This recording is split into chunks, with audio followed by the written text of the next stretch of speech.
Please subscribe for my educational YouTube channel English language.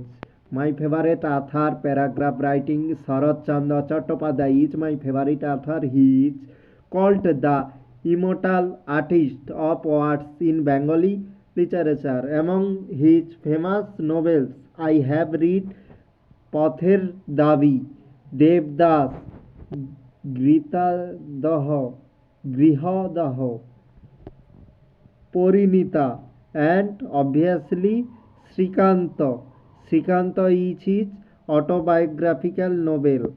He wrote many stories like Abhagir Sarga, Bindur Chele,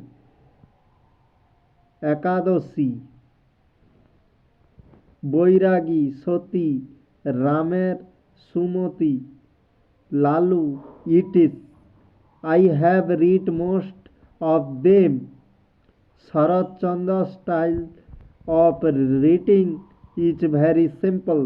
Anybody can understand his work at one go.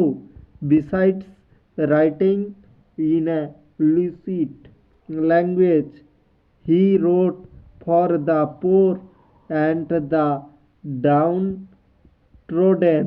His books aim at becoming the voice of the voiceless multitude. Because of such style and purpose of writing, he attracts me most. I believe Sharat Chandra's works will remain in the list of the best scholars even in the ages to come.